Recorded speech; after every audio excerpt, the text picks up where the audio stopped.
people want to see good and evil in black and white. Or it is good or it is evil. And this encourages the success of very dangerous dogmatic ideologies which say here is oppressor and here is oppressed.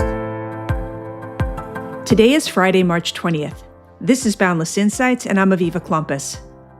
One of the defining challenges of our time is that democratic societies seem to struggle to recognize and confront evil. When terrorist groups intentionally target civilians, when authoritarian regimes brutally suppress protests, or when movements openly celebrate violence, you might expect the response from democracies to be swift and clear. And yet, we see moral equivalence and a reluctance to name what is happening. So today we're asking a fundamental question. Why do free societies struggle to recognize evil? My guest is someone who spent his life confronting that question. Natan Sharansky is a former Soviet dissident who spent 9 years in prison for the simple act of demanding freedom. After his release, he immigrated to Israel, where he served in government and became one of the world's most influential voices on the struggle between democracy and authoritarianism. He joins me today to discuss why the West so often struggles with moral clarity. Let's get into it. Natan Sharansky, welcome to Boundless Insights. Shalom. Thank you for inviting me. You spent nearly a decade in a Soviet prison for the simple act of wanting to be free. And from that experience, what did you learn about how authoritarian regimes operate and how democratic societies misunderstand them? I went to prison not only for my desire to go to Israel, but for my active involvement in order to help to other Jews to go to Israel. What means that I had to be involved in everyday activity of explaining to the world the nature of this regime and the plight of Soviet Jewry. So that's why, of course, I had to understand closely the mechanism of dictatorial regime like Soviet Union.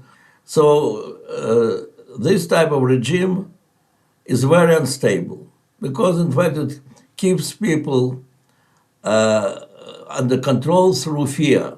So people have to be afraid of the punishment for any kind of dissent. And that's very unstable situation because people want to get rid of this control of everyday censorship. So you really have to keep not only physically the life of people, but what is happening with their brain, their thoughts under control. And it is very difficult sometimes for the free world to understand that under dictatorship there are true believers, those who believe in this official ideology. There are dissidents, a very small number of people who are ready to speak out and to risk their life. And there is huge masses of double thinkers, those who don't believe in this ideology, but have to demonstrate every day their loyalty.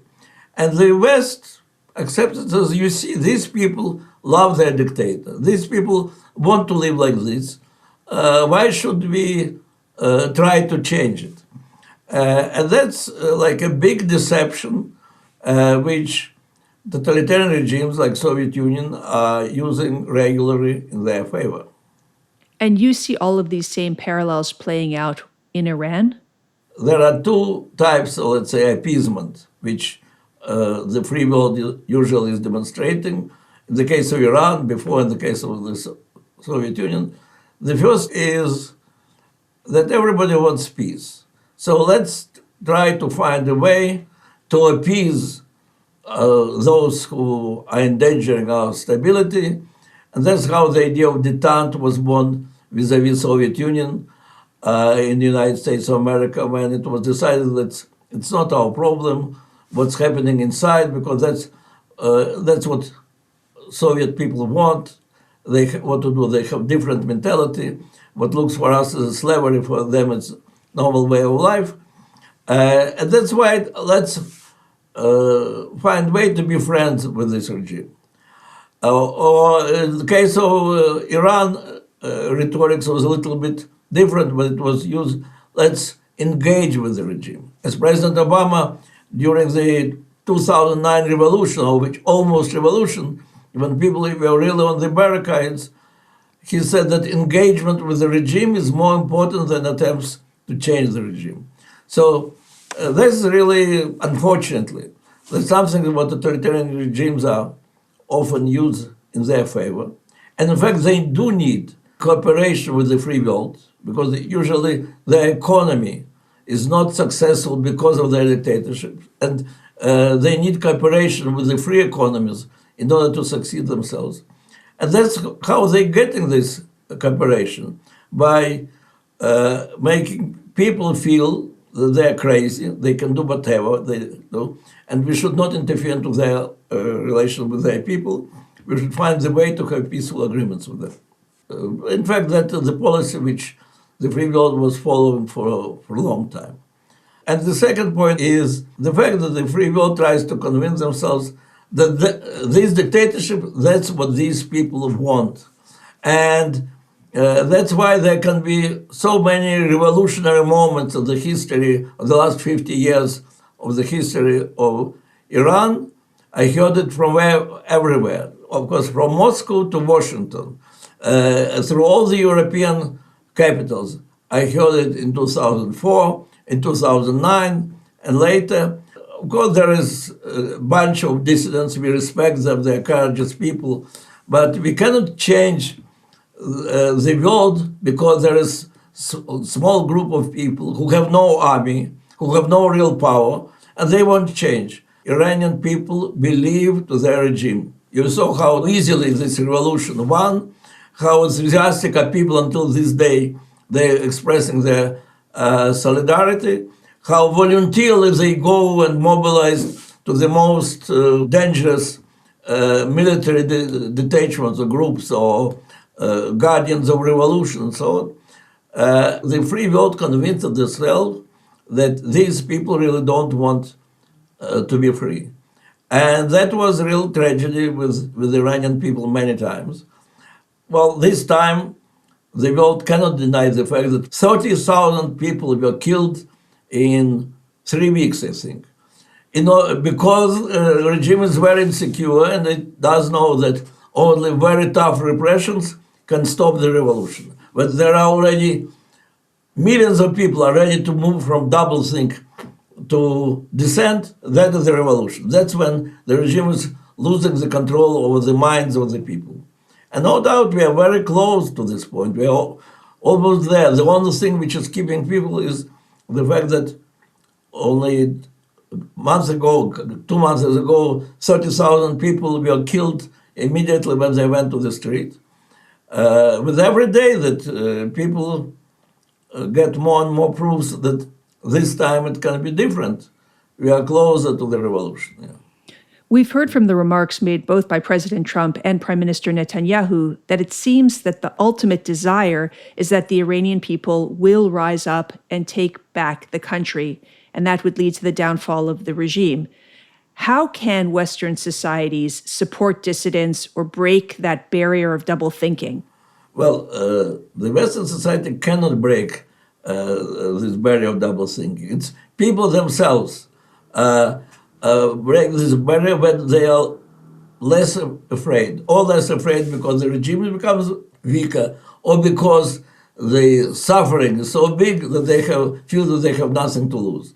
In one another case, but when this movement from double thinkers to dissidents moves from dozens, then to hundreds, to thousands, and then to millions, that's the moment revolution. Everything what's happening in Eastern Europe can be put under this formula in Eastern Germany, on Romania, on Czechoslovakia. That was the same formula. Arab Spring, look how it was in Egypt. That was exactly the same formula. At some moment, people feel that they are in mass, they stop being afraid. At the moment they stop being afraid, the regime is helpless. So what the West can help is to give them this feeling, or that the regime is much weaker, and West helps to make this regime weaker, all that solidarity of the free world with the world is so powerful that the free world is ready to put economical and other sanctions in order to demonstrate their solidarity with these people, that the enemy will be defeated. That's how America was helping to us dissidents in the Soviet Union, by linking this struggle for human rights with the question of free trade and other things. And when the new leadership came, the Soviet Union understood that they urgently need free trade with America. America said, okay, start moving on human rights. The first thing, start moving on freedom of immigration for Jews. That's how more or less it happened. In Iran, it's happening in a military way. Of course, America and Israel are fighting this regime not because they wanted to express their solidarity with dissidents. In fact, there were many years when they needed this solidarity and they didn't get, the Iranian dissidents.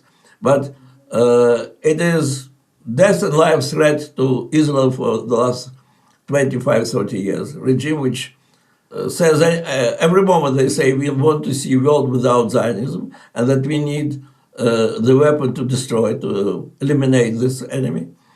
So that is the reason why Israel has to fight. And that's also the fact that they're supporting practically all the world terrorist organizations. That's what makes then America to fight, because so many Americans were killed by this regime. But while fighting with this, they weakening this regime and helping to the dissidents. And I believe that our aim to eliminate fully this danger will not be reached until the people of Iran will not replace this regime. When I step back and I look at what's playing out in the Middle East, one of the things that I think so many people find so confusing is the inability of so many in the West to be able to clearly identify evil. If we go back to October 7th, the mass murder of civilians, hostage taking of children and the elderly. If you look at the deliberate attacks on civilians or Hamas hiding behind Palestinian civilians, you gave the example of 30,000 protesters in Iran, unarmed protesters gunned down by the regime. Or even this week, when an Iranian missile hit a village in the West Bank or Judean Samaria, and 3 Palestinian women were killed. And we don't hear a thing from Ilhan Omar and Rashida Tlaib and Mamdani. We don't hear from Amnesty. We don't hear from the UN. Greta is not sending a flotilla. None of those European leaders that are so ready to make a statement against Israel will speak up. Why is it that Western societies have these blinders on? People want to see good and evil in black and white. Or it is good or it is evil. And this encourages the success of very dangerous dogmatic ideologies which say here is oppressor and here is oppressed. Meaning they've decided Israel is evil and Israel's the oppressor, and therefore it doesn't actually matter what happens, always bad. The Palestinians are the oppressed, always good, no matter what happens. Yeah, well, but in order to understand, let's take a step back. There was a very powerful ideology of Marxism-Leninism, ideology which brought to the killing of tens of millions of their own citizens by the communist societies in order to keep people under the control. And how it is that at the time when tens of millions were killed in the Soviet Union, so many intellectuals in the West were saying that it's a very romantic and interesting idea. Because the idea was there are exploiters and those who are exploited. All the history of oppressed should be given the word, oppressors should be muted, and that's how you're getting the progress. So communism failed, and it seemed that nobody would like to go back to these ideologies. If you look at the so-called woke, today's woke, you'll simply replace the word racist with the word class, and you'll get word by word Marxist ideology, that the world is divided on oppressors and oppressed. Oppressors are always wrong, and they should not be permitted to speak, and they should not be supported. And oppressors are always right, and they should not be criticized. And then it is presented as the real progressive thinking, And many liberals, liberal Jews, believe that their closest ally are progressive people. And then happens 7th of October. And next day, on the 8th of October, in American universities, it is presented as the beginning of the liberation of the oppressed people against oppressors. And women's organizations, human rights organizations, are not ready to condemn, even to speak about this awful rape and murder and torture of the people, because those who were raped, they are oppressors, and those who raped, they are oppressed. And that's the typical demagogical point of view of Marxism, when capitalist is always wrong. And that's why if capitalists are killed in the most awful way, it has to be justified by the world revolution, by the needs of world revolution. Now it moves to so-called human rights movement. Many times I was speaking about Amnesty International and Human Rights Watch, that it has nothing to do with Human Rights Watch. Human Rights Watch was established as the Helsinki Watch by my friend Bob Bernstein when he came to Moscow, when he saw us dissidents, and saw how we are trying to reach the world with our message, came back to America and said, we have to amplify these voices of the dissidents under dictatorship.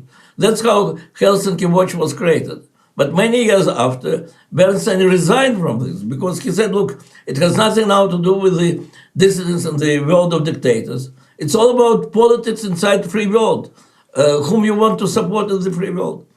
That is the problem. We have to understand that these so-called organizations who are defending human rights, they are not defending human rights. And those who are speaking about women's rights, they are not defending women's rights. When Linda Sarsour started her march of million women on Washington, she said that the most important challenge of the world women's movement is liberation of Palestinian women. And she didn't mean the honor killings, which are in Palestinian society bigger in proportion than in any other society. And then she didn't mean the fact that there are terrorists who are trying to turn women in suicide bombers. She meant that we have to fight with the oppressor whose name is Israel.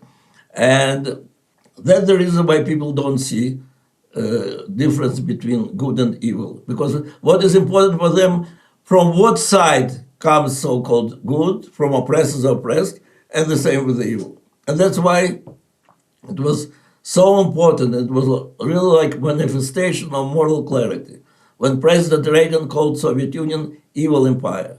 For us, Soviet dissidents, it was like the best day celebration in Soviet prison. We found out about this speech from Soviet official newspaper, which condemned him.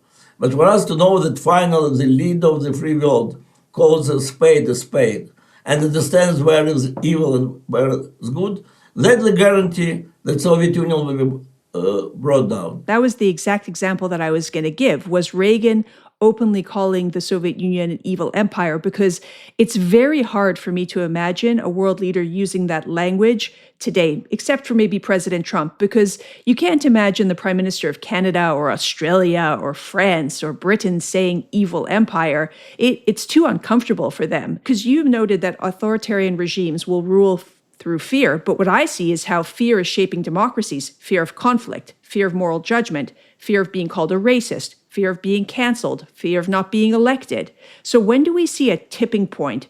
At what point does it either go so badly for the West that they have no choice to change? Like, when does something give? Even when Reagan called Soviet Union evil empire, all the people around him were shocked and were against it. When I came to the White House few months after I was released to say thank you to President Reagan, because he played a big role in my release and some others. And I told him that was a great day when he called Soviet Union an evil empire. He called people around him and said, no, listen to what this man says. And his speechwriter told me, you really saved my career, because you can't even imagine what the criticism was against Reagan for saying it. That's an astounding story, that the president of the United States, the most powerful person on earth, had to say to a former prisoner, come and tell my staff, validate what I've been saying. That's amazing. He said to people around him, listen what this guy says. Second, when is the turning point? Look, 23 years ago, in 2003, I visited 13 American universities, and I was minister responsible, amongst other things, for the question of anti-Semitism. And I wrote an article called Traveling to Occupied Territory, where occupied territory were American campuses. And I said to Ariel Sharon that where the major struggle for the future of Jewish people is taking place is American universities. And why did I say it? And why did I decide that we urgently need to send our messages, Israel fellows, on campuses? Not because they were anti-Israeli demonstrations. There was just the beginning of the anti-apartheid week in every campus. But because for the first time I saw that many Jewish students are afraid to speak to express their opinion. When postgraduate student in Harvard Business School, she's telling me that she wanted very much to sign that letter in support of Israel, but she knows the three important professors will not like it, and it can influence of her career. She decided to be silent for some years and then to speak. And I heard it again and again privately from students in York University and in Columbia University and in Berkeley University. And I thought, my God, it's not Soviet Union. Here we see double thinkers in the centers of the free world, the most important centers of the free world. At the moment people are becoming double thinkers, the moment people permit them to be controlled by the fear for their career, for losing their status, and so that's the moment when evil is winning. When you look at the world today, are you optimistic or pessimistic for freedom? Well, first of all, I'm an optimistic person. Second, I do know the power of freedom, the power of desire of people to be free, how it really is almost, it's impossible to defeat this feeling. But third, I'll tell you frankly, I'm much more optimistic about Israel than about America, because in Israel I see enough inner strength to fight. We had terrible failure, and it's failure of our politicians, of our military, of our intelligence, and as a result of our society. But then all the society was mobilized in 1 minute, and now we are the third year of war, and I see how much resilience, how much devotion, determination, practically, overwhelmingly, people in Israel have to fight for our right to be free, democratic, Jewish state. I'd like to see the same type of devotion, determination in the Western society, to understand that you cannot take freedom for granted. You have to fight for freedom. But as one Dutch journalist once said, that we learned how to enjoy freedom. We didn't learn that we have to fight for freedom. Yeah. And that's the question, whether free world will mobilize this desire of people to be free, of everybody individually, to the desire of society to fight for its freedom. So then I'm optimistic also about the world, but I'm much more optimistic about Israel. I wonder if you remember, I met you with a group once, and we were at a dinner, and they were having a little l'chaim, and I went to give you a little cheers, and I said l'chaim, and you said to me, we didn't say l'chaim in the Soviet Union. And you told me a sentence in Russian. Что бани сдохли? Is that it? Yeah, but it was about enemies of freedom. It's all dissidents. And I met, of course, many dissidents of different types. They all were saying, что бани сдохли. Let our enemies die. Yeah. Что бани сдохли. Is that right? Okay, that's okay. Yeah. So I'd say, что бани сдохли, and thank you so much for being on the show. Thank you. That's a wrap on today's episode of Boundless Insights. Whether you've been with us from the start or are just discovering our show, we're so glad you're here. If today's conversation sparked a question, challenged your thinking, or made you shake your head, I want to hear from you. Email me at podcast@boundlessisrael.org. Your feedback gives us ideas for new topics and new guests. And if you believe these conversations matter, there are 3 ways to support the show. First, hit that follow button so you never miss an episode. Second, help us spread the word. Share an episode with friends and family, post about it, or mention it in a group chat. It really does make a difference. And third, consider supporting our work. Boundless is a nonprofit, and we rely on donors to keep the show going. You can make a gift at boundlessisrael.org/donate. Until next time, stay curious, stay informed, and keep the conversation going.